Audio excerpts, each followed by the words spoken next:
انا المفروض اهزم الراجل ده. Heads up!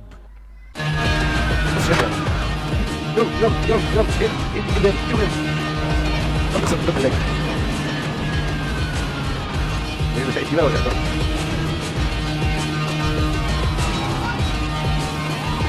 اضرب كم مرة. انا مش عارف انا جزء من الجدول. يا عم احنا عاملين البسكوت. مين التأمين ده؟ يلا اخر خبطة كمان واحدة عشان خاطر كمان واحدة.